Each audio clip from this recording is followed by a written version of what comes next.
আসসালামু আলাইকুম। সংবাদে আপনাদের সবাইকে স্বাগত জানাচ্ছি। আমি ফিরোজ তোহা। শুরুতেই আরবে কেবলস সংবাদ শিরোনাম জানিয়ে দেব এই মুহূর্তে হাতে পাওয়া সর্বশেষ গুরুত্বপূর্ণ আপডেট বাংলা সংবাদ। শুরুতেই থাকছে জাতিসংঘে ইউনূসের সফল কূটনীতিতে চিন্তায় পড়ে গেছে ভারত। সাধারণ সম্মেলনে নিজের বক্তৃতা দেওয়ার পাশাপাশি মার্কিন প্রেসিডেন্ট জো বাইডেন, সাবেক প্রেসিডেন্ট বিল ক্লিন্টন, পররাষ্ট্রমন্ত্রী অ্যান্টনি ব্লিংকেন, কানাডার প্রধানমন্ত্রী জাস্টিন ট্রুডোর সঙ্গে বৈঠক করেছেন ড মোহাম্মদ ইউনূস। এর মাধ্যমে ধারণা করা হচ্ছে শেখ হাসিনা পরবর্তী বাংলাদেশের সরকারি নেতৃত্বের প্রতি পশ্চিমা দুনিয়া এবং আমেরিকার পূর্ণ সমর্থন রয়েছে এবং সহযোগিতা থাকবে ভবিষ্যতে। আর এতেই দুশ্চিন্তায় নরেন্দ্র মোদীর মাথা খারাপ হয়ে গেছে। এবারে জানাবো প্রশাসনে আওয়ামী লীগের দোসরা বহাল তবিয়তে কাজ করছে মির্জা ফখরুল। প্রশাসনে এখনও আওয়ামী লীগের দোসরা বহাল তবিয়তে কাজ করছে বলে মন্তব্য করেছেন বিএনপির মহাসচিব মির্জা ফখরুল ইসলাম আলমগীর। তিনি বলেন, দেশে নতুন করে ষড়যন্ত্র এবং অনৈতিক কর্মকাণ্ড শুরু হয়েছে। এসব আওয়ামী লীগের দোসরদের চিহ্নিত করে ব্যবস্থা নিতে ব্যর্থ হলে এ দায় অন্তর্বর্তী সরকারের উপর পড়বে। জানাবো নিজ দেশের মানুষদের বিরুদ্ধে বুলেট ব্যবহার করা যায় না। স্থানীয় সরকার, পল্লী উন্নয়ন ও সমবায় মন্ত্রণালয় এবং ভূমি মন্ত্রণালয়ের উপদেষ্টা এএফ হাসান আরিফ বলেছেন, গণতান্ত্রিক রাষ্ট্র ব্যবস্থা এবং দেশে সুশাসন থাকলে নিজ দেশের মানুষদের বিরুদ্ধে বুলেট ব্যবহার করা যায় না। বিগত স্বৈরাচারী সরকার প্রায় সহস্রাধিক ছাত্র জনতাকে হত্যা করেছে। এদিকে হারুন বিপ্লব সহ যাদের খুঁজছে পুলিশ। বৈষম্য বিরোধী ছাত্র আন্দোলনে ছাত্র জনতার উপর বল প্রয়োগে নেতৃত্ব দেওয়া বেশ কয়েকজন পুলিশ কর্মকর্তাকে বাধ্যতামূলক অবসরে পাঠিয়েছে সরকার।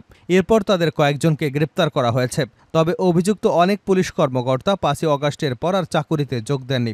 এখনও পলাতক রয়েছেন তারা। পুলিশের একাধিক সূত্র জানায়, স্বরাষ্ট্র মন্ত্রণালয় এবং পুলিশ সদর দপ্তরের আলটিমেটাম সত্ত্বেও এখনও কাজে যোগ দেননি অনেক প্রভাবশালী পুলিশ কর্মকর্তা। পলাতক বা আত্মগোপনে থাকা এসব কর্মকর্তাকে অপরাধী হিসেবে গ্রেপ্তারের উদ্দেশ্যে খোঁজা হচ্ছে। জানিয়ে দেব যশোরে আওয়ামী লীগের ১৮ নেতাকর্মী কারাগারে। যশোর জেলা বিএনপির কার্যালয়ে ভাঙচুর, অগ্নিসংযোগের ঘটনায় জড়িত সন্দেহে ১৩ জন আওয়ামী লীগ নেতাকর্মীকে গ্রেপ্তার করে আদালতের মাধ্যমে কারাগারে পাঠানো হয়েছে। এবং সর্বশেষ জানাবো আন্তর্জাতিক সংবাদ। লেবাননে ৮ ইসরায়েলি সেনা নিহত। দক্ষিণ লেবাননের যুদ্ধে ৮ ইসরায়েলি সেনা নিহত হয়েছে। ইসরায়েলি সামরিক বাহিনী খবরটি নিশ্চিত করেছে। এ সময় আরও ৭ জন সৈন্য আহত হবার খবর দিয়েছে ইসরায়েলি বাহিনী। ইরান সমর্থিত হিজবুল্লাহ বলছে, তারা যুদ্ধের সময় ইসরায়েলি ট্যাঙ্কগুলো ধ্বংস করেছে। এছাড়া ইসরায়েলি বাহিনীকে পেছনে ঠেলে দেওয়ার জন্য যথেষ্ট লোক এবং গোলাবারুদ তাদের রয়েছে বলে জানিয়েছে। এতক্ষণ শিরোনাম শুনছিলেন, এবার বিস্তারিত। প্রিয় দর্শক, আপনি যদি এই চ্যানেলে নতুন হয়ে থাকেন, ভিডিওটি দেখতে দেখতে চ্যানেলটি সাবস্ক্রাইব করে আমাদের সঙ্গে থাকুন। আর এই ভিডিও সম্পর্কে আপনি আপনার মূল্যবান মতামতটি কমেন্ট বক্সে জানিয়ে দিন। আর হ্যাঁ প্রিয় দর্শক, জানিয়ে দিন ভিডিওটি কোথা থেকে দেখছেন। জাতিসংঘে ড ইউনূসের সফল কূটনীতিতে চিন্তায় পড়েছে ভারত।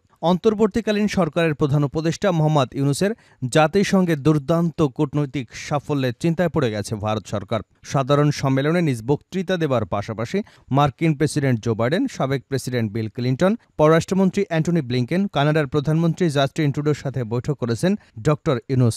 এর মাধ্যমে ধারণা করা হচ্ছে যে শেখ হাসিনা পরবর্তী বাংলাদেশের সরকারি নেতৃত্বের প্রতি পশ্চিমা দুনিয়া এবং আমেরিকার পূর্ণ সমর্থন এবং সহযোগিতা থাকবে ভবিষ্যতে। আর এই সহায়তার কৌশল, বাণিজ্যিক এবং অর্থনৈতিক ভূমিকা রয়েছে। ফলে ভারত আশঙ্কা করছে, ভারতের প্রতি দ্বিপাক্ষীয় নির্ভরতার জায়গা সংকুচিত করাই এই মুহূর্তে ড ইউনূসের লক্ষ্য কিনা, সেই প্রশ্নও উঠে আসছে দিল্লির কূটনৈতিক মহলে। কলকাতা ভিত্তিক আনন্দবাজার পত্রিকায় প্রকাশিত এক প্রতিবেদনে এ তথ্য জানানো হয়। আনন্দবাজার পত্রিকার প্রতিবেদনের শুরুতে ভারতের পররাষ্ট্র দপ্তরের ক্ষোভের কথা উল্লেখ করে বলা হয়, বাংলাদেশের মাটিতে সংখ্যালঘু সম্প্রদায়ের উপর নিপীড়ন রুখতে নতুন অন্তর্বর্তীকালীন সরকার উপযুক্ত ব্যবস্থা নিচ্ছে না বলে ক্ষোভ বাড়ছে সাউথ ব্লকে। সে কারণে মোহাম্মদ ইউনূস চাইলেও জাতিসংঘ সাধারণ সম্মেলনে তার সঙ্গে বৈঠকে প্রধানমন্ত্রী নরেন্দ্র মোদী এড়িয়ে গিয়েছিলেন বলে সূত্রের খবর। তবে মোদীর সাথে বৈঠক না হলেও আমেরিকার সিলমোহর নিয়ে সফলভাবে আন্তর্জাতিক দৌত্য সারলেন অন্তর্বর্তী সরকারের প্রধান উপদেষ্টা ড ইউনূস, যা দিল্লির আশঙ্কা আরও বাড়িয়ে দিয়েছে। এতে বলা হয়, সাধারণ সম্মেলনে নিজে বক্তৃতা দেবার পাশাপাশি আমেরিকার প্রেসিডেন্ট জো বাইডেন, প্রাক্তন প্রেসিডেন্ট বিল ক্লিন্টন, পররাষ্ট্রমন্ত্রী অ্যান্টনি ব্লিংকেন, কানাডার প্রধানমন্ত্রী জাস্টিন ট্রুডোর সাথে বৈঠক করেছেন ড ইউনূস। পাশাপাশি ইউরোপীয় কমিশনের প্রেসিডেন্ট, বিশ্বব্যাংকের প্রধান, এডিবির শীর্ষ কর্তার সাথেও আলাদা করে আলোচনা হয়েছে তার। এসব আলোচনার মূল সুর একটাই, শেখ হাসিনা পরবর্তী বাংলাদেশের সরকারি নেতৃত্বের প্রতি পশ্চিমা দুনিয়া এবং আমেরিকার পূর্ণ সমর্থন ও সহযোগিতা থাকবে ভবিষ্যতে, যে সহায়তার কৌশলগত, বাণিজ্যিক এবং অর্থনৈতিক ভূমিকা রয়েছে। এক কথায় ভারতের প্রতি দ্বিপাক্ষীয় নির্ভরতার জায়গা সংকুচিত করাই এই মুহূর্তে ইউনূসের লক্ষ্য কিনা, সেই প্রশ্ন উঠেছে কূটনৈতিক মহলে। আনন্দবাজার জানায়, ভারতের পররাষ্ট্র দপ্তরের চিন্তা বাড়িয়ে নিউ ইয়র্কে ইউনূসের দৈত্য তালিকা প্রসারিত হয়েছে পাকিস্তানের প্রধানমন্ত্রী শাহবাজ শরীফ, চীনের পররাষ্ট্রমন্ত্রী ওয়াও ইর সাথেও। সূত্রের খবর, সার্ককে জাগিয়ে তোলা এবং বাংলাদেশ পাকিস্তান দ্বিপাক্ষীয় সম্পর্ককে পুনরুজ্জীবিত করা নিয়ে কথা হয় ড ইউনূস এবং শরীফের। ভারত সংশ্লিষ্ট কূটনৈতিক মহলের বক্তব্য, ভারতের পররাষ্ট্র মন্ত্রণালয় গত ১০০ দিনের কাজকর্মের খতিয়ানে বাংলাদেশের প্রসঙ্গ না রাখলেও এই মুহূর্তে ঢাকার সঙ্গে সম্পর্কের কৌশল রচনায় মোদী সরকারের অগ্রাধিকারের মধ্যে রাখতে হবে। প্রতিবেদনে বলা হয়, পাকিস্তানের সাথে ঘনিষ্ঠতার বার্তা থেকে স্পষ্ট, বাংলাদেশ এখন তার নীতির কেন্দ্রে জামায়াত ইসলামীকে আরও বেশি করে রাখতে চাইছে, যা স্বস্তি নয় নয়াদিল্লির কাছে। আপাতত দুটি বিষয় স্পষ্ট। এক, এই অন্তর্বর্তী সরকার রাজনৈতিক বৈধতা পেয়ে গেছে সে দেশের সংখ্যাগরিষ্ঠ মানুষের মধ্যে। দুই, ঢাকার সাথে ইসলামাবাদের সম্পর্ক আগামী দিনে এগোলে তা নিয়ন্ত্রণ করবার মতো কূটনৈতিক অস্ত্র এখন আর ভারতের হাতে নেই। তাৎপর্যপূর্ণভাবে জাতিসংঘে বাংলায় বক্তৃতা দিয়েছেন ইউনূস। এই বার্তাই তিনি দিতে চেয়েছেন। ক্ষমতার বদল হলেও তাকে শুধু ধর্মীয় দৃষ্টিভঙ্গিকে দেখা ঠিক নয়, বাংলাদেশের জাতিসত্তার স্বকীয়তাতেই তিনি বিশ্বাসী। প্রশাসনে আওয়ামী লীগের দোসরা বহাল তবিয়তে কাজ করছে মির্জা ফখরুল। প্রশাসনে এখনও আওয়ামী লীগের দোসরা বহাল তবিয়তে কাজ করছে বলে মন্তব্য করেছেন বিএনপির মহাসচিব মির্জা ফখরুল ইসলাম আলমগীর। তিনি বলেছেন, দেশে নতুন করে ষড়যন্ত্র ও অনৈতিক কর্মকাণ্ড শুরু হয়েছে। এসব আওয়ামী লীগের দোসরদের চিহ্নিত করে ব্যবস্থা নিতে ব্যর্থ হলে এর দায় অন্তর্বর্তী সরকারের উপর বর্তাবে। গণমাধ্যমে পাঠানো এক বিবৃতিতে এসব কথা বলেন মহাসচিব। মায়ের ডাকের সমন্বয়ক সানজিদা ইসলাম তুলির ভাই সাইফুল ইসলাম শ্যামলকে শাহিনবাগের বাড়ি থেকে সেনাবাহিনীর সদস্য পরিচয় তুলে নিয়ে যাওয়া এবং পরিবারের সদস্যদের সঙ্গে অশালীন আচরণের ঘটনায় গভীর উদ্বেগ প্রকাশ করে বিবৃতি দেন তিনি। ফখরুল বলেন, প্রায় এক যুগ আগে গুম হয়েছেন বিএনপি নেতা সাজিদুল হক সুমন। গুম হওয়ার পর সাজিদুল হক সুমনের পরিবার মানসিকভাবে বিপদগ্রস্ত এবং আতঙ্কগ্রস্ত। ছেলে সুমনের জন্য তার মা কাঁদতে কাঁদতে প্রায় অন্ধ হয়ে গেছেন।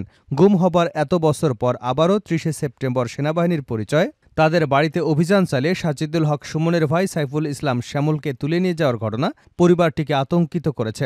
অভিযান পরিচালনাকারী মায়ের ডাকের সমন্বয়ক সানজিদা ইসলাম তুলিসহ পরিবারের সদস্যদের গালাগাল এবং চরম অশালীন আচরণ করে, তার বাসার ছোট শিশুর সঙ্গেও অমানুষের মতো আচরণ করে। বর্তমানে দেশে পতিত আওয়ামী ফ্যাসিস্ট সরকারের নির্দয় শাসন শোষণ থেকে মুক্তি পেলেও সানজিদা ইসলাম তুলির ভাই সাইফুল ইসলাম শ্যামলকে বাড়ি থেকে উঠিয়ে নিয়ে যাওয়ার ঘটনায় দেশবাসী আতঙ্কগ্রস্ত। তিনি বলেন, এ ধরনের হয়রানির মানে হল বিপদগ্রস্ত পরিবারের সঙ্গে রসিকতা। বিগত আওয়ামী সরকারের আমলে করা মিথ্যা মামলায় নির্যাতিত সাইফুল ইসলাম শ্যামল, তিনি রাজনীতিতে জড়িত না হলেও কোন অপরাধে তাকে তুলে নিয়ে যাওয়া হলো তা আমাদের বোধগম্য নয়। মহাসচিব আরও বলেন, ফ্যাসিস্ট আওয়ামী শাসক গোষ্ঠীর নির্মম দুঃশাসন থেকে মুক্ত হয়ে জনজীবনে যে স্বস্তির বাতাস বইছে সেটিকে নির্মূল করতেই এ ধরনের ঘৃণ্য ঘটনা ঘটানো হচ্ছে, যা উদ্বেগজনক। দেশকে অস্থিতিশীল করবার সঙ্গে জড়িত কুচক্রী মহলের অপতৎপরতা বন্ধ করে ইন্টেরি গভর্নমেন্ট জোরালো ভূমিকা পালন করবে বলে তিনি দৃঢ়ভাবে আশাবাদ ব্যক্ত করেছেন। নিজ দেশের মানুষদের বিরুদ্ধে বুলেট ব্যবহার করা যায় না। স্থানীয় সরকার, পল্লী উন্নয়ন ও সমবায় মন্ত্রণালয় এবং ভূমি মন্ত্রণালয়ের উপদেষ্টা এ.এফ. হাসান আরিফ বলেছেন, গণতান্ত্রিক রাষ্ট্র ব্যবস্থায় এবং দেশে সুশাসন থাকলে নিজ দেশের মানুষদের বিরুদ্ধে বুলেট ব্যবহার করা যায় না। বিগত স্বৈরাচারী সরকার প্রায় সহস্রাধিক ছাত্র জনতাকে হত্যা করেছে।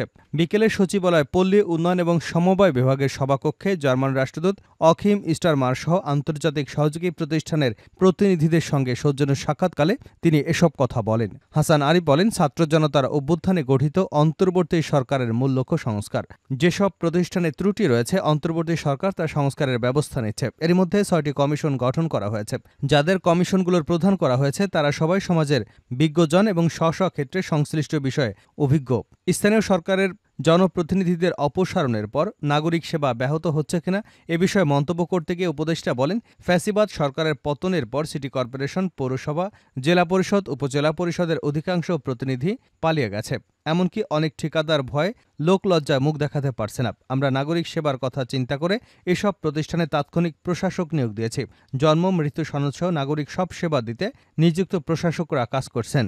তিনি আরও বলেন, অন্তর্বর্তী সরকারের মেয়াদ কতদিন হবে তা জনগণ নির্ধারণ করবে, কিন্তু এই মন্ত্রণালয়ের সঙ্গে দেশের বা আন্তর্জাতিক সংস্থার দ্বিপাক্ষিক বা বহুপাক্ষিক প্রকল্প বিদ্যমান রয়েছে, তা চলমান থাকবে। প্রকল্প বাস্তবায়নের ক্ষেত্রে কোনো ক্ষতি হবে না। শেষ করছে আন্তর্জাতিক সংবাদ দিয়ে। আলহামদুলিল্লাহ, লেবাননে ৮ ইহুদিবাদী ইসরায়েলি সেনা নিহত। দক্ষিণ লেবাননের যুদ্ধে ৮ ইসরায়েলি সেনা নিহত হয়েছে। ইসরায়েলি সামরিক বাহিনী বিষয়টি নিশ্চিত করেছে।